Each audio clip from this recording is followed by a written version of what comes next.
দর্শক শুনছিলেন mercantile bank সংবাদ শিরোনাম। এবারে জানাবো বিস্তারিত।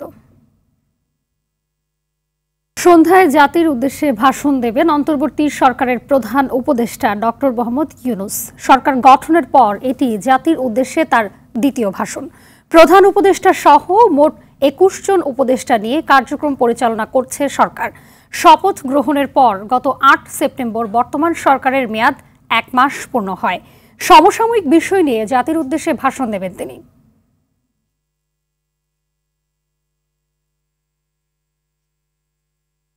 নিয়োগের পর ৮ জেলা প্রশাসকের নিয়োগ আদেশ বাতিল করেছে সরকার। এছাড়া রদবদল করা হয়েছে ৪ জেলার ডিসিকে। জনপ্রশাসন মন্ত্রণালয়ের সিনিয়র সচিব ডক্টর মোহাম্মদ মোখলেসুর রহমান জানান, ডিসি নিয়োগকে কেন্দ্র করে অনাকাঙ্ক্ষিত ঘটনার কারণ খতিয়ে দেখতে ১ সদস্যের কমিটি করেছে জনপ্রশাসন মন্ত্রণালয়। আশিকুল আলম জানাচ্ছেন বিস্তারিত। গেল ৯ ও ১০ সেপ্টেম্বর ২ দফায় ৫৯ জেলায় নতুন ডিসি নিয়োগের প্রজ্ঞাপন জারি করে সরকার। নিয়োগের পর বিগত আমলে বঞ্চিত একদল কর্মকর্তা জনপ্রশাসন মন্ত্রণালয়ে হট্টগোল করেন। বুধবার জনপ্রশাসন মন্ত্রণালয়ে বঞ্চিতদের পক্ষে তাদের দাবির কথা আবারও তুলে ধরেন তারা। জেলা প্রশাসক হিসেবে কর্মকর্তাদেরকে প্রদান করা হয়েছে, তাদের অনেকের বিষয়ে আমাদের অভিযোগ রয়েছে, আপত্তি রয়েছে। যেহেতু এই সকল কর্মকর্তারা বিভিন্নভাবে বিগত সরকারের বিভিন্নভাবে সুযোগ সুবিধা নিয়েছেন। সংবাদ সম্মেলনে জনপ্রশাসন মন্ত্রণালয়ের সিনিয়র সচিব মোখলেসুর রহমান জানান, যোগ্যতার ভিত্তিতে আইনি সঠিক প্রক্রিয়ায় ডিসিদের নিয়োগ দেওয়া হয়েছে। লক্ষ্মীপুর, আরেকটা জয়পুরহাট, কুষ্টিয়া, রাজশাহী, সিরাজগঞ্জ, শরীয়তপুর, দিনাজপুর, রাজবাড়ী। আমাদের ৩৪ জনের কথা ছিল, তার মধ্যে ৮ জন তুলে ফেললাম। ৮ জনের মধ্যে একজন বাদ, সিলেটের ৮ জন। তাহলে এই ব্রিফিংটা আমরা ক্যান্সেল করেছি। এই মিডিয়াগুলো যখন দেখবে কে কে নাই, এরা ছাড়া বাকিরা on the way to the district. ৪টা জেলায় রদবদল করা হয়েছে ফর বেটার ফাংশনিং। তারা জিসি থাকবে এক জেলার থেকে আরেক জায়গায়। নানান এই আপনাদের বিভিন্ন তথ্যের ভিত্তিতে করা হয়েছে। এটা জনপ্রশাসন মন্ত্রণালয়ে ঘটা অনাকাঙ্ক্ষিত ঘটনার কারণ খতিয়ে দেখতে স্বাস্থ্য ও পরিবার কল্যাণ মন্ত্রণালয়ের সিনিয়র সচিব এম এ আকমল হোসেন আজাদের নেতৃত্বে ১ সদস্যের কমিটি গঠনের কথা জানান সচিব। ১ সদস্য বিশিষ্ট একটা কমিটি করেছে, headed by senior secretary, ministry of health and family welfare. More than 300 officer ৩ দিনের মাথায় আপনার প্রমোশন পেয়েছে। সিনিয়র অ্যাসিস্ট্যান্ট সেক্রেটারি থেকে ডিএস, ডিএস থেকে জয়েন্ট সেক্রেটারি, জয়েন্ট সেক্রেটারি থেকে অ্যাডিশনাল সেক্রেটারি। আমাদের সরকার তো আমি কি বলবো, আমাকে আনা হয়েছে অনেক পরে, তারপর তো উই আর ম্যাচিং আমরা ম্যাচ করতেছি। তো ছাত্রদের রক্তের বিনিময়ে এই সরকার গঠন হয়েছে উল্লেখ করে সচিব বলেন, আন্দোলনকারীদের তা স্মরণে রাখা উচিত। সরকার জনস্বার্থে একটা প্রচণ্ড আকাঙ্ক্ষা সকলে নিয়ে আসছে। জনগণের এই স্বার্থ আপনারা আমরা মিলে রক্ষা করতে হবে। আশিকুল আলম, RTV, ঢাকা। চাহিদার দ্বিগুণ উৎপাদন সক্ষমতা এবং বারবার দাম বৃদ্ধির পরও চরম লোডশেডিংয়ে নাকাল দেশের মানুষ। বিদ্যুৎ না থাকায় ক্ষতিগ্রস্ত হচ্ছে ব্যবসা বাণিজ্য। বিশ্লেষকরা বলছেন, জ্বালানির সরবরাহ নিশ্চিত না করেই সক্ষমতা বৃদ্ধি করে শেখ হাসিনা সরকার। ক্যাপাসিটি চার্জের নামে দেয়া হয় লুটপাটের সুযোগ। সরকার পতনে যার ফল ভোগ করতে হচ্ছে জনগণকে। সেলিম মালিকের রিপোর্টে বিস্তারিত। রাজধানীর সেগুনবাগিচার এই সেলুনে ভর দুপুরেও অন্ধকার। বিদ্যুৎ থাকা অবস্থায় কাজ ধরলেও লোডশেডিং এ বিপর্যস্ত এই কর্মী। আধো আলো অন্ধকারে দিয়ে যাচ্ছে গ্রাহক সেবা, ঝরছে ঘাম। ঘন্টাখানেকের পরে একটু আসছিল, আসে চলে গেছে। যেমন এই তো এই গরমের মধ্যে দেখেন গাইমেসিমে শেষ, কাজ করতে পারতেছি না, লাইট নাই, ইয়ে নাই, ফ্যান নাই, কাস্টমারও আসতেছে না। বিদ্যুৎ ছাড়া চলার একটা ঘন্টা, একটা মুহূর্ত, একটা মিনিট এখানে কোনোভাবেই সম্ভব নয়। লোডশেডিং এ কাজ বন্ধ ক্ষুদ্র কারখানা ও দোকানেও। অতিষ্ঠ গরমে আসছে না ক্রেতা, বিক্রি বন্ধ। খাওয়ানোর টাকা রুজি করা যায় না, কারণ তো আসি না, কারণ আসলে না কাস্টমার আসতে। কাস্টমার আসবে, কথা বলবে, মাল দেখবে, আমাদের কাজ করতেই হবে। কাস্টমার না দেখলে কাস্টমার আসবে কিভাবে? ঢাকার বাইরের জেলাগুলোতে জনজীবন হাঁসফাঁস অবস্থা। লোডশেডিং এর সঙ্গে ভ্যাপসা গরম, ঘরে থাকতে পারছে না মানুষ। 24 ঘন্টার মধ্যে 12 ঘন্টায় লোডশেডিং থাকে, তাহলে এই অবস্থা তো চলা খুবই কষ্টকর। অনেক বাচ্চা কাচ্চা বাইরে সরক ভাত থাকি যাই, মনে হচ্ছে গাঙ্গের পারো গিয়া বাতাস খাই। 1 মাসে আগে যেগুলো আইতো এখন আইয়া 2 মাসের বেড়ে অনেক মাস। দেশে গড়ে বিদ্যুতের চাহিদা 15,000 মেগাওয়াটের কিছু বেশি। সরকারি ভাড়া ভিত্তিক ও আমদানি মিলিয়ে সরবরাহ সক্ষমতা প্রায় 28,000 মেগাওয়াট, অর্থাৎ চাহিদার তুলনায় সক্ষমতা প্রায় দ্বিগুণ। এর মধ্যে আওয়ামী লীগ সরকার 15 বছরে গ্রাহক পর্যায়ে বিদ্যুৎ দাম বাড়িয়েছে 14 বার। এত সক্ষমতার পরও কেন লোডশেডিং? বিশ্লেষকরা বলছেন এটি বিদ্যুৎ খাতে লুটপাটের তাৎক্ষণিক ফল। বিপুল পরিমাণ হরিলুট, কুইক রেন্টাল বলি, তার ক্যাপাসিটি চার্জ বলি, তার ইনস্টলেশন চার্জ বলি, তাকে অন্যান্য চার্জ দেওয়া বলি, অথবা সেক্ষেত্রে ইনভেস্টমেন্ট যেটা হয়েছে ওইটাই ছিল আসলে মূল প্রবলেম। তারা বলছেন এ থেকে উত্তরণে জ্বালানি সরবরাহে সর্বোচ্চ গুরুত্ব দিতে হবে। কিভাবে আমার যে ডিমান্ড, ন্যাশনাল যে ডিমান্ড, সেটার ক্ষেত্রে প্রোডাকশনটা চালিয়ে নেওয়া যায়, সেটার ব্যবস্থাটা করতে। এসব বিষয় জানতে বিদ্যুৎ উন্নয়ন বোর্ডের চেয়ারম্যানকে মুঠোফোনে কল করা হলে ব্যস্ততার কারণ দেখিয়ে কথা বলার অপারগতা প্রকাশ করেন তিনি। সেলিম মালিক, RTV, ঢাকা। আশুলিয়ায় লাশ পুড়িয়ে বিভৎসতার ঘটনায় আন্তর্জাতিক অপরাধ ট্রাইব্যুনালে অভিযোগ দায়ের করা হয়েছে। ভ্যান গাড়িতে 6 জনের মরদেহ পুড়িয়ে দেওয়ার ঘটনায় ক্ষমতাচ্যুত প্রধানমন্ত্রী শেখ হাসিনা সহ 70 জনের বিরুদ্ধে 2টি অভিযোগ দায়ের করেন ভুক্তভোগী দুটি পরিবার। এ নিয়ে ট্রাইব্যুনালে গণহত্যার অভিযোগ জমা পড়ল 15টি। জাতীয় চক্ষু বিজ্ঞান ইনস্টিটিউট পরিদর্শনে গিয়ে আন্তর্জাতিক অপরাধ ট্রাইব্যুনালের চিফ প্রসিকিউটর বলেন, হত্যার উদ্দেশ্যেই ছাত্র জনতার আন্দোলনে গুলি করেছে পুলিশ। শিহাবুল ইসলামকে সঙ্গে নিয়ে শাকিবুর রহমানের রিপোর্ট। এমন বিভৎসতার নির্মমতা হয়তো কেউ আগে দেখেনি। গুলি করে হত্যার পর মরদেহ ভ্যানে ছুঁড়ে ফেলার ভিডিও ভাইরাল হয়। সামাজিক যোগাযোগ মাধ্যমে এই ভিডিও সামনে না আসলে হয়তো অজানায় থেকে যেত এমন নৃশংসতার ঘটনা। 5 আগস্ট আন্দোলনের সময় আশুলিয়ায় ভ্যান গাড়িতে 6 জনের মরদেহ পুড়িয়ে দেওয়ার ঘটনায় স্বৈরশাসক শেখ হাসিনা সহ 70 জনের বিরুদ্ধে 2টি অভিযোগ দায়ের হয়েছে আন্তর্জাতিক অপরাধ ট্রাইব্যুনালের তদন্ত সংস্থায়। পুলিশ যে 6 জনকে গুলি করে হত্যা করে লাশ পুড়িয়ে দিয়েছিল, তাদের মধ্যে একজন হচ্ছে শহীদ সাজ্জাদ হোসেন সজল, তার মা একই ঘটনায় অন্য আরেকজন ভিকটিম যার নাম হচ্ছে আসাবুর, সে আশুলিয়া থানাধীন শাহিন স্কুলের 10ম শ্রেণীর ছাত্র। তার পক্ষে তার ভাই বাদী হয়ে আন্তর্জাতিক অপরাধ ট্রাইব্যুনালের তদন্ত সংস্থায় অভিযোগ দায়ের করেছেন। এ নিয়ে ট্রাইব্যুনালে গণহত্যার অভিযোগ জমা পড়ল 15টি। নিয়ম অনুযায়ী এসব অভিযোগের যাচাই বাছাই শুরু হয়েছে। ঊর্ধ্বতন কর্তৃপক্ষের আদেশ মেনে আশুলিয়া ঘটনা 5/8/2024 তারিখ আশুলিয়া থানায় কর্মরত সকল অফিসার ফোর্স নির্বিচারে আন্দোলনরত ছাত্র জনতার উপর গুলি চালিয়েছে এবং গুলি চালিয়ে 6 জন ছাত্রকে হত্যা করেছে। নিয়মতান্ত্রিক উপায়ে এখন ট্রাইব্যুনালের তদন্ত সংস্থা এটা তদন্ত ওরা ডায়েরি হিসেবে অন্তর্ভুক্ত করেছে এবং এটা ওরা তদন্ত শুরু করবে। সকালে জাতীয় চক্ষু বিজ্ঞান ইনস্টিটিউটে আন্দোলনে চোখ হারানো ব্যক্তিদের বক্তব্য শোনেন ট্রাইব্যুনালের প্রসিকিউটররা। চিফ প্রসিকিউটর জানান, বিচার নিশ্চিতে দ্রুত ট্রাইব্যুনাল পুনর্গঠন করা হবে। যারা বাইরে থেকে বলার চেষ্টা করেছেন যে বন্দুক থেকে গুলি করা হয়নি, চোখে গুলি করা হয়নি, পুলিশ গুলি করেনি, দিস অ্যান্ড দ্যাট, তো সেগুলোর প্রমাণ হচ্ছে যে এখানে 100% গানশট ইঞ্জুরি এবং সেগুলো করা হয়েছে বুক থেকে উপরের দিকে, মানে উদ্দেশ্যই ছিল হত্যা করা অথবা পার্মানেন্টলি ডিসেবল করে দেওয়া। এখন পর্যন্ত ট্রাইব্যুনালে বিচারক নিয়োগ করতে পারেনি সরকার। ট্রাইব্যুনাল গঠনের সাথে তদন্তের কোনো সমস্যা নেই। শাকিবুর রহমান, RTV, ঢাকা। শ্রমিক অস্থিরতায় আজও সাফার গাজীপুরে 95 কারখানা বন্ধ ছিল। এর মধ্যে আশুলিয়ার শিল্পাঞ্চলে 45টি কারখানায় অনির্দিষ্টকালের ছুটি ঘোষণা করা হয়। গাজীপুরে বেক্সিমকো গ্রুপের বিগ বস কারখানায় আগুন দেয় বিক্ষুব্ধরা। এমন পরিস্থিতিতে শ্রম অসন্তোষের প্রকৃত ঘটনা জানতে ও সমস্যার সমাধানে কমিটি গঠন করেছে মন্ত্রণালয়। দ্রুত শ্রমিকদের বকেয়া বেতন পরিশোধের আশ্বাস দেন শ্রম উপদেষ্টা। সাদিয়া কানেজের রিপোর্টে থাকছে এর বিস্তারিত। বকেয়া বেতনের দাবিতে বুধবার সকাল থেকে বেক্সিমকোর বিগ বস কারখানার শ্রমিকরা সড়ক অবরোধ করে আন্দোলন শুরু করে। পরে বিক্ষুব্ধরা কারখানায় আগুন ধরিয়ে দেন। ফায়ার সার্ভিসের কর্মীরা ঘটনাস্থলে গেলে শ্রমিকদের বাধার মুখে পড়েন। এদিকে দাবি দেওয়া নিয়ে মালিকপক্ষের সাথে বনিবনা না হওয়ায় বুধবারও আশুলিয়া শিল্পাঞ্চলে অন্তত 70টি কারখানায় উৎপাদন বন্ধ ছিল। গাজীপুরেও অন্তত 25টি কারখানায় কাজ হয়নি। পরিস্থিতি নিয়ন্ত্রণে সতর্ক ছিল আইন শৃঙ্খলা বাহিনী। চলমান শ্রমিক অসন্তোষ নিয়ে সচিবালয়ে জরুরি সংবাদ সম্মেলন করেন শ্রম উপদেষ্টা। তিনি জানান, অসন্তোষের প্রকৃত কারণ জানতে কমিটি গঠন করা হয়েছে। দাবিগুলো যাতে এক জায়গায় নিয়ে আসা যায় এবং সেটার একটা প্রপার অ্যাসেসমেন্ট আমরা করতে পারি, সেজন্যই কিন্তু আমাদের এই যে আজকের যে কমিটিটা আমরা গঠন করেছি, শ্রম সংক্রান্ত অভিযোগ পর্যবেক্ষণ কমিটি, সেখানে সবাই দাবিগুলো নিয়ে আসলে সেখান থেকে আমরা একটা ক্লিয়ার মেসেজ পাই যে আসলে শ্রমিকরা কি কি চাচ্ছে এবং সেগুলো নিয়ে আমরা সমাধানের দিকে যেতে পারি। এখন একটা জায়গায় তো দিতে হবে দাবিগুলো এবং আমাদের যে এক্সিস্টিং, আমি প্রথমেই বললাম যে এক্সিস্টিং যে ইনফ্রাস্ট্রাকচার আছে বা যেই আইনি কাঠামো আছে তার মধ্যে থেকে এগুলো খুব দ্রুত নিষ্পত্তির জন্য এই কমিটি কাজ করবে এবং মন্ত্রণালয় থেকে আমরা কাজ করে যাব। পোশাক মালিকদের সংগঠন বিজিএমইএ সভাপতির আশা রোববারের মধ্যে পরিস্থিতি স্থিতিশীল হবে। একটা বড় ইন্ডাস্ট্রিয়াল বেল্টে তাদের গতকালকে বেতন দেওয়ার কথা ছিল, সেটা গতকালকে শ্রমিকরা অপেক্ষা করতে পারে নাই। আজকে ওই ফ্যাক্টরি থেকে যে শ্রমিকরা রেজিস্ট্রেশন করেছে আশেপাশে ফ্যাক্টরিগুলি ক্ষতিগ্রস্ত হয়েছে। আমি আশা করি আজকে হয়তো বা সন্ধ্যার মধ্যে বিকেলের মধ্যে ওই ফ্যাক্টরি বেতনও ক্লিয়ার হবে। আমরা যতটুকু জানতে পেরেছি, আমার বিশ্বাস কালকে থেকে শনিবার থেকে সব ফ্যাক্টরিগুলি নিরবিচ্ছিন্নভাবে চলতে পারবে।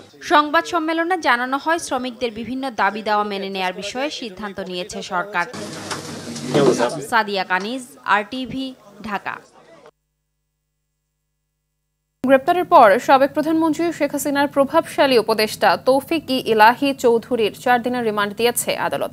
গেল রাতে রাজধানীর গুলশান থেকে তাকে আটক করা হয়। পরে বাড্ডার থানার সুমন শিকদার হত্যা মামলায় তাকে গ্রেপ্তার দেখিয়ে 10 দিনের রিমান্ড আবেদন করে পুলিশ। শুনানি শেষে 4 দিনের রিমান্ড মঞ্জুর করে আদালত। বিস্তারিত সুমন তানভীরের প্রতিবেদনে। তৌফিক-ই-ইলাহী চৌধুরী আওয়ামী লীগ সরকারের এক প্রভাবশালী নাম, যে গুটি কয়েক মানুষের কথা সবচেয়ে বেশি গুরুত্ব দিতেন সাবেক প্রধানমন্ত্রী শেখ হাসিনা। তার মধ্যে তৌফিক-ই-ইলাহী অন্যতম। 5 আগস্ট পট পরিবর্তনের পর প্রভাবশালী এ উপদেষ্টারও খোঁজ মিলছিল না। অবশেষে গেল রাতে ডিএমপির পাঠানো এক সংবাদ বিজ্ঞপ্তিতে জানানো হয় গুলশান থেকে আটক করা হয়েছে তাকে। পরে সকালে বাড্ডা থানার সুমন শিকদার হত্যা মামলায় তাকে গ্রেপ্তার দেখিয়ে 10 দিনের রিমান্ড আবেদন করে পুলিশ। বিকালে তাকে আদালতে তোলা হয়। দুই পক্ষের যুক্তিতর্ক শেষে আদালত তার 4 দিনের রিমান্ড মঞ্জুর করে। বাড্ডা 4-8-24 মামলায় আজকে ডক্টর তৌফিক-ই-ইলাহী ওনাকে এই মামলায় গ্রেপ্তার দেখিয়ে বিজ্ঞ আদালতে প্রেরণ করেছেন। রিমান্ডে নেওয়ার মতন যে গ্রাউন্ডস থাকার কথা সেই গ্রাউন্ডস এই মামলায় নাই। উনি একজন বীর মুক্তিযোদ্ধা এবং উনি একজন বয়স্ক। ওনার বয়স আপনারা ইতিমধ্যে লক্ষ্য করেছেন, 82 বছর বয়স্ক।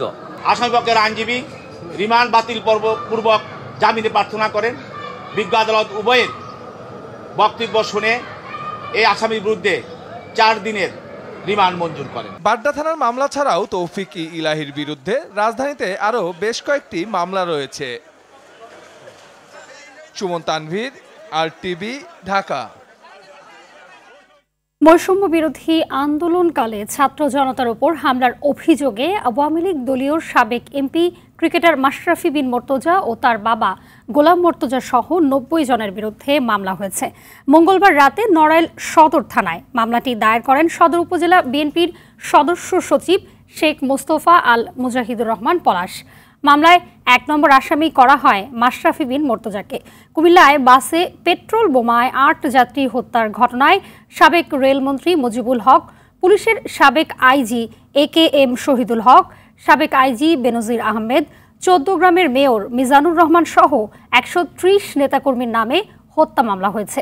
এদিকে যশোরে যুবককে তুলে নিয়ে মুক্তিপণ দাবি ও পায়ে গুলির অভিযোগে তৎকালীন কোতোয়ালি থানায় ওসি শহীদুল ইসলাম ও TSI রফিক সহ পুলিশের 16 সদস্যের বিরুদ্ধে আদালতে মামলা হয়েছে। স্বৈরাচার বিদায় হলেও তাদের প্রতাত্তারা এখনও ষড়যন্ত্রে লিপ্ত বলে মন্তব্য করেছেন বিএনপির ভারপ্রাপ্ত চেয়ারম্যান তারেক রহমান। তাদের প্রতি হুঁশিয়ারি দিয়ে তিনি বলেন, এসব করে লাভ হবে না, দেশের মানুষ এর দাঁত ভাঙা জবাব দেবে। টাঙ্গাইলে জেলা বিএনপি আয়োজিত সমাবেশে তারেক রহমান আরও বলেন, গণতান্ত্রিক দেশ গড়ার প্রথম লক্ষ্য অর্জনের পর এখন জনগণের শাসন প্রতিষ্ঠার লড়াই চলছে। রিপোর্ট করছেন জাহিদ রহমান। দলের ভাইস চেয়ারম্যান আব্দুস সালাম পিন্টুর মুক্তি দাবিতে টাঙ্গাইলের গোপালপুরে সুতি BM পাইলট সরকারি স্কুল মাঠে বিশাল সমাবেশের আয়োজন করে জেলা বিএনপি।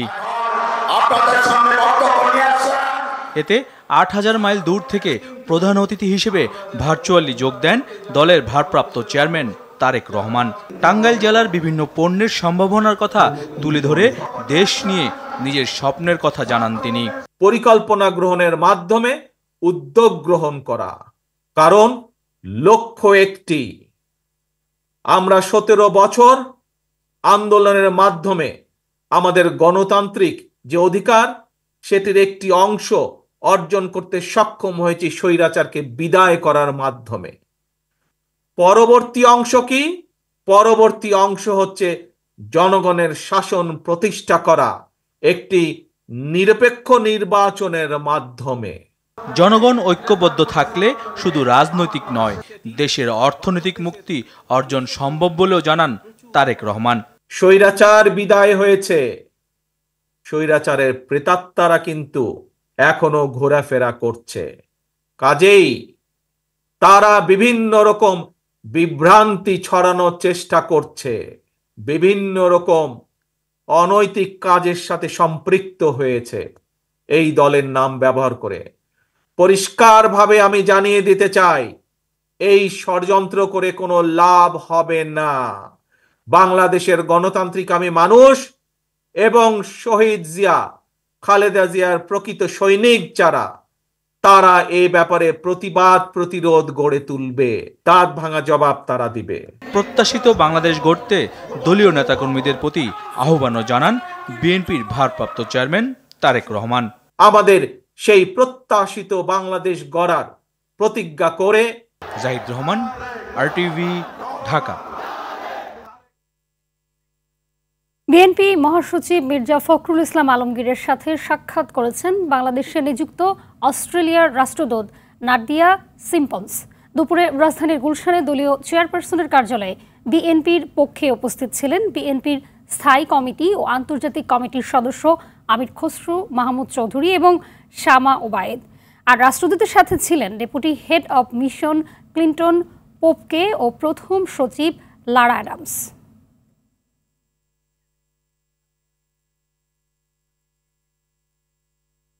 রাষ্ট্রের রন্ধ্রে রন্ধ্রে আওয়ামী লীগের প্রেতাত্মারা বসে আছে। তারা এখনও নানা ষড়যন্ত্র করার চেষ্টা করছে।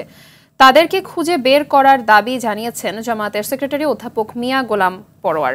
বিকেলে রাজধানীর ইঞ্জিনিয়ার্স ইনস্টিটিউট মিলনায়তনে এক অনুষ্ঠানে এ দাবি জানান তিনি। বিগত সরকার শিক্ষা ব্যবস্থা ধ্বংস করে দিয়েছিল বলে অভিযোগ করেন সাবেক এই সাংসদ। এ সময় নারীদের বোরকা নিয়ে বিতর্কিত মন্তব্যের কারণে শিল্পকলা একাডেমির মহাপরিচালকের অপসারণও দাবি করেন জামায়াতের সেক্রেটারি। অত্যন্ত করুণ রাষ্ট্রের রন্ধে রন্ধে আওয়ামী ফ্যাসিবাদী যুগের প্রেতাত্মারা কিন্তু এখনো ঘাপটি মনে বসে আছে। তারা শিক্ষায়, অর্থনীতিতে, জুডিশিয়ারিতে, অ্যাডমিনিস্ট্রেশনে, সেখানে বসে তারা আবার সেই আওয়ামী ফ্যাসিবাদী যুগে এই দেশকে নিয়ে যাওয়ার জন্য তারা চক্রান্ত করছে। প্রত্যেকটি মন্ত্রণালয়ের দায়িত্বে যে উপদেষ্টারা আছেন, আপনারা শনাক্ত করুন, সার্চ করুন গুরুত্বপূর্ণ কি পয়েন্টে আপনারা কাদেরকে বসিয়েছেন। সেখানে বসে এখনো তারা কিন্তু আমাদের আদর্শ মূল্যবোধের বিরুদ্ধে ষড়যন্ত্র করছে। বিডিআর হত্যার নেপথ্যে সাবেক সেনাপ্রধান মইনিউ আহমেদের দায় দেখছেন বিডিআর বিদ্রোহ মামলার জওয়ানদের আইনজীবী মোহাম্মদ সুলতান মাহমুদ। বুধবার বিডিআর বিদ্রোহ মামলায় অন্তত 400 জওয়ানের পক্ষের আইনজীবী জানান, ব্যর্থতা ঢাকতেই এখন অসংলগ্ন কথা বলছেন মইনিউ আহমেদ। মোহাম্মদ সুলতান মাহমুদ জানান, বিডিআর সদস্যদের মামলা পরিচালনা করতে গিয়ে জানতে পারেন 25 ফেব্রুয়ারিতে ঘটনার আগেই বিডিআরের কয়েকজন সদস্যের সঙ্গে বৈঠক করেন ফজলেনুর তাপস। হত্যার নেপথ্যে পার্শ্ববর্তী একটি দেশের ইন্ধন রয়েছে বলেও জানান তিনি।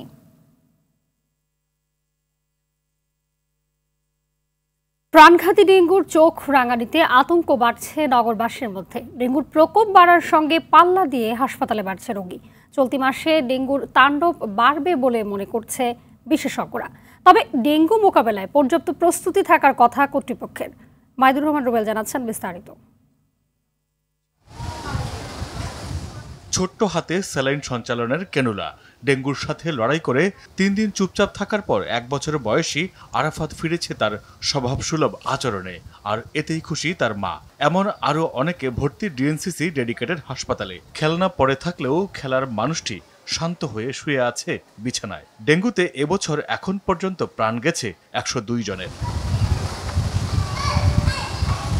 ডেঙ্গুর মারাত্মক ঝুঁকিতে ছোট্ট শিশুরা, তাদের নিয়ে উৎকণ্ঠার শেষ নেই পরিবারগুলোর।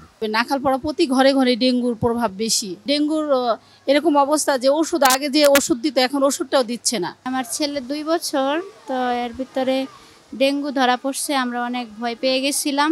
সময় মতো ডেঙ্গু নিধনের ব্যবস্থা না নেওয়ায় মশার উৎপাত বেড়েছে নগর জুড়ে। এ কারণে শুধু ছোটরাই নয়, বড়রাও রয়েছে ডেঙ্গু আতঙ্কে। টেস্ট করছি, যখন শুধু প্লাটিনেট কাউন্ট করছি তখন হয়েছে 48,000, এর পরবর্তীতে 15,000-এর ভিতরে চলে আসছে। বনাইতে অনেক মশার কারণে আর কি মনে করেন ডেঙ্গু ধরা পড়ছে, প্লেটলেট ভাঙতেছিল, তখন আমি অনেক ঘাবড়ে গেছিলাম। কীটতত্ত্ববিদ কবিরুল বাশার জানান, জুনে সতর্ক করা হলেও মশা মারতে তেমন কোনো উদ্যোগই নেয়নি নগর কর্তৃপক্ষ। এ মাসে উড়ন্ত মশা মারতে না পারলে অক্টোবর জুড়ে বাড়বে আরও ঝুঁকি। জুলাই মাসেই আমরা জানিয়েছিলাম যে সেপ্টেম্বর মাসে বাংলাদেশে ডেঙ্গু পরিস্থিতি খারাপ হবে। এই মুহূর্তে যেটি করণীয় সেটি হচ্ছে হটস্পট ম্যানেজমেন্ট। যেই জায়গাগুলোতে, যেই বাড়িতে ডেঙ্গু রোগী আছে সেই বাড়ির চতুর্দিকে 200 মিটারকে কেন্দ্র করে ফগিং করে উড়ন্ত মশা মেরে দিতে হবে।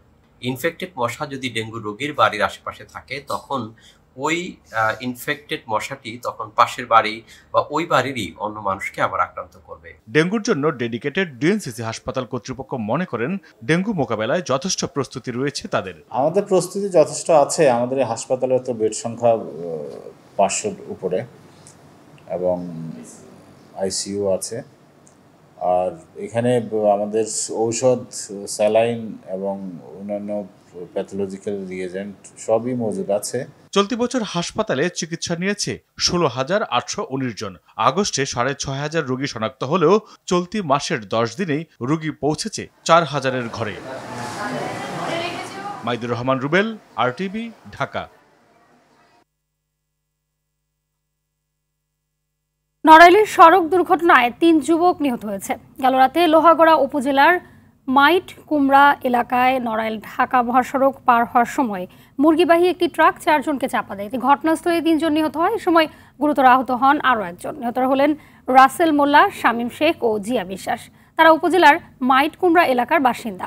রাসেলের দাদির মৃত্যুর পর নিকটবর্তী মসজিদ থেকে লাশের খাটিয়া নিয়ে ফিরছিলেন তারা। ফেরার পথে এই দুর্ঘটনা ঘটে।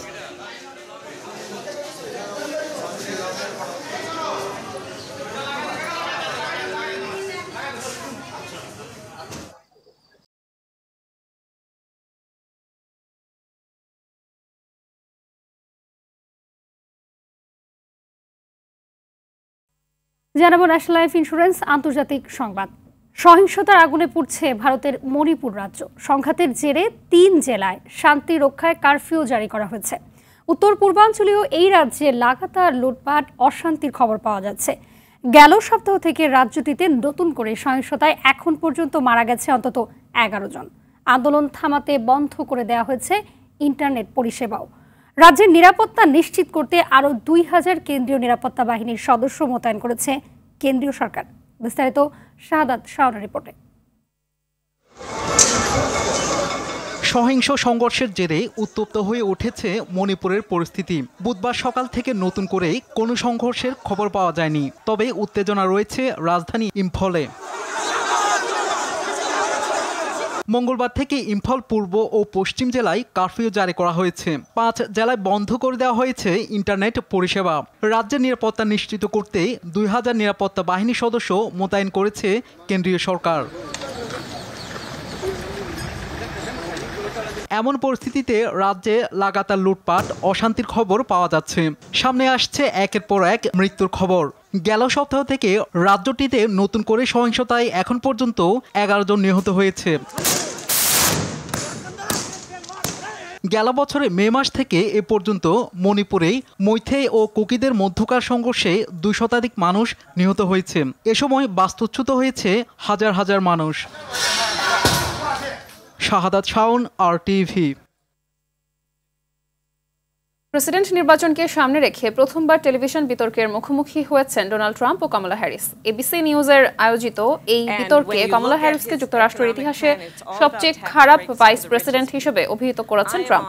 এদিকে বিতর্কে মুখোমুখি হয়ে বাজিমাত করলেন কমলা হ্যারিস।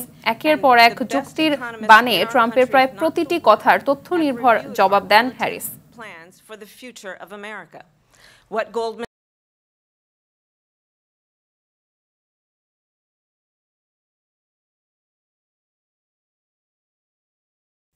জানাবো খেলার খবর। বাংলাদেশ ক্রিকেট বোর্ডের পরিচালক পদ থেকে পদত্যাগ করলেন খালেদ মাহমুদ সুজন। দুপুরে বিসিবি সূত্রে এই তথ্য জানা যায়। দীর্ঘদিন বিসিবির সঙ্গে যুক্ত ছিলেন খালেদ মাহমুদ সুজন। এখনও তার পদত্যাগের কারণ জানা যায়নি। 1998 থেকে 2006 সাল পর্যন্ত বাংলাদেশ ক্রিকেট দলের জার্সিতে মিডিয়াম পেস বোলার ও মিডল অর্ডারের ব্যাটসম্যান হিসেবে খেলেছিলেন সুজন। এদিকে গেল মাসে বিসিবির পরিচালক পদ থেকে পদত্যাগ করেছিলেন শফিউল আলম চৌধুরী নাদেল ও তানভীর আহমেদ টিটু। ভারতের বিপক্ষে টেস্ট সিরিজকে সামনে রেখে দল চূড়ান্ত করেছে বাংলাদেশ ক্রিকেট বোর্ড। দুপুরে মিরপুরে সাংবাদিকদের একথা জানান প্রধান নির্বাচক গাজী আশরাফ হোসেন লিপু। অপরদিকে অক্টোবরে শুরু হতে যাওয়া জাতীয় ক্রিকেট লিগ বদলে যাওয়া উইকেটে খেলা হবে বলে জানান আরেক নির্বাচক আব্দুর রাজ্জাক। আরও জানাচ্ছেন রাফি আমিন। ভারতের বিপক্ষে বহুল প্রতীক্ষিত টেস্ট সিরিজ খেলতে আগামী সপ্তাহে দেশ ছাড়বে বাংলাদেশ দল। সেই দলে কারা কারা থাকছেন তা জানতে বুধবার সকাল থেকেই বিসিবিতে ছিল সংবাদকর্মীদের উপস্থিতি। এদিন বিকেলে নীরবতা ভাঙেন প্রধান নির্বাচক গাজী আশরাফ হোসেন লিপু। সাংবাদিকদের জানান ভারত সফরের দল চূড়ান্ত, তবে ঘোষণা করতে লাগবে বেশ খানিকটা সময়। টেস্ট টিম যাবে ভারতে, তো আমরা আমাদের কাজটা সেরে ফেলেছি এবং ক্রিকেট অপারেশনসের দপ্তরে আমরা আমাদের দলটা জমা দিয়েছি এবং আপনারা জানেন সেখানে একটা প্রসেস আছে, যে প্রক্রিয়ার মাধ্যমে সেটা একটা পর্যায়ে বোর্ড প্রেসিডেন্ট সাহেবের কাছে যাবে দলটা, এবং তার অনুমোদনের পরই বেসিক্যালি এটা মিডিয়ার মাধ্যমে অ্যানাউন্স হবে। এদিকে জাতীয় ক্রিকেট লিগে আসছে নতুনত্ব। প্রথমবারের মতো খেলা হবে টি-20 সংস্করণে। খেলা হবে এক টায়ারেই, ভালো উইকেটে খেলা হবে এমন আশ্বাস নির্বাচক আব্দুল রাজ্জাকের। এবার আমাদের তো নতুন এনসিএলে কিন্তু টি-20 ইনক্লুড করা হয়েছে, যেটা আমাদের আসলে বিপিএল ছাড়া টুর্নামেন্ট আসলে ছিল না, তো যেটা চিন্তা করেই করা হয়েছে। উইকেটের ব্যাপারগুলো চেঞ্জ হয়েছে, আরও চেঞ্জ হবে। স্পেসিফিকভাবে যদি কিছু দরকার হয় সেগুলোরও চেষ্টা করা হবে আর কি। এগুলো এখন ইমপ্রুভ করার জায়গা। অবশ্য এনসিএল এর ভেন্যু চূড়ান্ত করেনি বিসিবি। সবকিছু ঠিক থাকলে অক্টোবরের 14 তারিখ থেকে শুরু হবে এনসিএল এর 26তম আসর। রাফি আমিন, আরটিভি, ঢাকা। সন্ধ্যার সংবাদ এ পর্যন্তই। সবশেষ সংবাদ জানতে যে কোনো মোবাইল ফোন থেকে 2414 নাম্বার ডায়াল করুন। রাতের সংবাদ 11:15টায় দেখার আমন্ত্রণ রইল। ধন্যবাদ সবাইকে।